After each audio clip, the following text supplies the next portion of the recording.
మనకు రాఖీ పండుగ వస్తుందంటే చాలు ఇప్పుడు మన బ్రదర్కి ఏం చేసి ఇవ్వాలి, ఏం స్వీట్ చేయాలి అనేది తెగ ఆలోచన చేస్తుంటాం కదండి. అలాంటి టైంలో మనము స్వీట్ షాప్లోకి వెళ్ళి ఇలా స్వీట్స్ తెచ్చుకునే కన్నా మనం ఇంట్లో ఉన్న పదార్థాలు ఇలా సింపుల్గా ఈజీగా అయితే హెల్దీగా టేస్ట్గా మనం స్వీట్ చేసుకోవచ్చు. ఇది చిన్నపిల్లలు కూడా చేయొచ్చండి. వంట రాని వాళ్ళు చిన్నపిల్లలు సింపుల్గా చేయొచ్చు. అయితే నేను ఇందులోకి ఏమేమి వేసాను, ఎలా చేశాను అనే వీడియోని ఎక్కడ స్కిప్ చేయకుండా చివరి వరకు అయితే చూడండి. ఇక్కడ మనము ఈ లడ్డును ఫ్రిడ్జ్లో పెట్టుకుంటే ఒక 4 రోజులు పెట్టుకోవచ్చండి, ఫ్రెష్గా ఉంటాయి.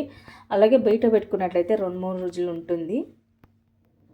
హలో అండి, వెల్కమ్ టు మా ఇంటి రుచి వంట కిచెన్. ఇవాళ మనం వితౌట్ ఫైర్ కుకింగ్ అంటే ఏమాత్రం గ్యాస్ వాడకుండా, స్టవ్ వాడకుండా మనము ఇక్కడ సింపుల్గా అయితే లడ్డులు అయితే చేసుకున్నామండి. ఇక్కడ నేను 2 కప్పుల వరకు అయితే అటుకులు తీసుకుంటున్నాను.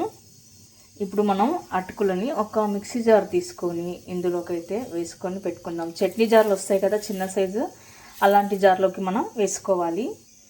ఇప్పుడు ఇలా వేసి పెట్టుకున్న అటుకులని ఫైన్గా పౌడర్ చేసి పెట్టుకోవాలి. అలాగే మనం ఇందులోకి 2 ఇలాచీలు కూడా వేసుకోవాలి. ఇలాచీని పొట్టు తీసి వేసుకోండి. తర్వాత మూత పెట్టేసుకొని ఫైన్గా పౌడర్గా మనం మిక్సీ పట్టి పెట్టుకోవాలి. చూడండి, ఇలా ఫైన్గా అయితే మనం మిక్సీ పట్టి పెట్టుకోవాలి. ఇప్పుడు ఈ అటుకుల పౌడర్ని మనం ఒక ప్లేట్లోకి వేసి పెట్టుకుందాము. ఇప్పుడు ఇలా వేసి పెట్టుకున్న తర్వాత పక్కన పెట్టేసుకొని అదేవిధంగా మనము అదే మిక్సీ జార్లోకి ఇలా వెనకాల అంతా స్కిన్ తీసింటే కదా, కొబ్బరి అదంతా వెనకాల ఉండే తీసేసి ఇలా వేసుకోవాలి. నేను సగం కప్పు వరకు అయితే పచ్చి కొబ్బరి ముక్కలు తీసుకున్నాను. అలాగే ఇక్కడ 1/2 కప్పు వరకు అయితే బెల్లాన్ని కూడా వేస్తున్నాను.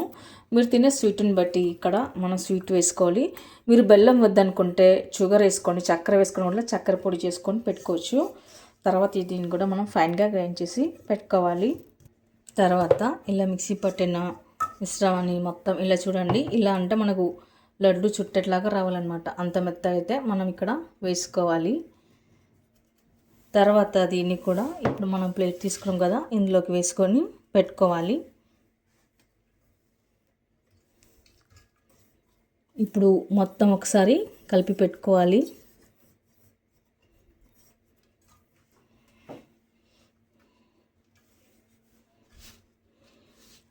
అటుకులు, పచ్చి కొబ్బరి, బెల్లం అంతా ఇలా అంతా కలిసేట్లాగా మనం కలుపుకొని పెట్టుకోవాలి. ఇలాచీ పౌడర్ కూడా వేసాం కాబట్టి ఇలాచీ కూడా వేసాం కాబట్టి స్మెల్ మాత్రం బాగా గుమ్మని వస్తుంది. ఇప్పుడు ఇందులోకి మనం కొద్దిగా నెయ్యి వేసుకుందాము.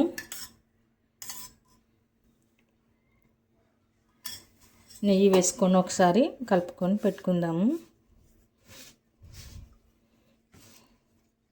ఇప్పుడు ఇలా కలిపి పెట్టుకున్న తర్వాత ఇందులోకి మనం కొద్దిగా ఫుడ్ కలర్ అయితే వేద్దాము. ఫుడ్ కలర్ మీకు ఇష్టమైతే వేసుకోండి, లేకపోతే అవసరం లేదు. గ్రీన్ కానీ లేదా ఆరెంజ్ వస్తుంది కదా కేసరి కలర్, అలా కూడా వేసుకోవచ్చు. తర్వాత ఇందులోకి మనం కొద్దిగా పాలు వేసుకోవాలి. కొద్దిగా పాలు వేసుకొని మనం కలుపుకోవాలి.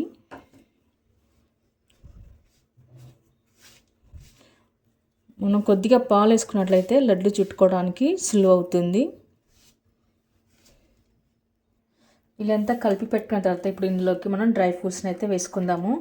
నేను బాదం పప్పు, జీడిపప్పు అలాగే పిస్తా పప్పులు కూడా వేసుకున్నాను. అలాగే ఇప్పుడు కొద్దిగా మిలన్ సీడ్స్ కూడా వేస్తున్నాను. మీ దగ్గర ఉంటే వేసుకోండి, లేకపోయినా పర్వాలేదు. ఆ తర్వాత ఇప్పుడంతా మనం కలిపేసుకొని లడ్లు చుట్టుకొని పెట్టుకోవాలి.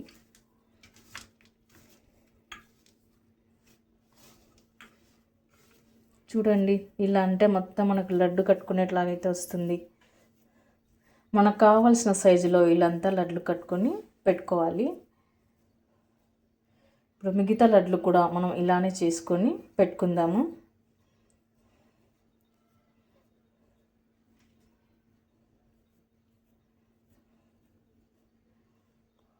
చూడండి ఎంత చక్కగా ఉందో. మిగతా కూడా ఇలానే చేసుకొని పెట్టుకుందాము. ఓకే అండి. చూసారుగా చాలా సింపుల్‌గా, ఈజీగా మనం ఈ లడ్డు అయితే చేసుకోవచ్చు. జస్ట్ నాకు 5 మినిట్స్ కన్నా ఎక్కువ టైం అయితే పట్టలేదు. 5-10 నిమిషాల మధ్య ఈ లడ్డు నేను చేసుకోగలిగినాను. వంట రాని వాళ్ళు అని చిన్న పిల్లలు కూడా ఈ లడ్డుని చేసుకోవచ్చు. ఒక్క రాఖీ పండుగకే కాకుండా మనం ఏ టైంలోనైనా సరే వీటిని చేసుకోవచ్చు. అయితే మరి మీరు కూడా ఒకసారి ట్రై చేయండి. మీకు ఎలా కుదిరిందో కామెంట్స్‌లో పెట్టండి. లైక్ చేయండి, షేర్ చేయండి. తప్పకుండా మన ఛానల్‌ని సబ్స్క్రైబ్ చేయండి. Thank you for watching.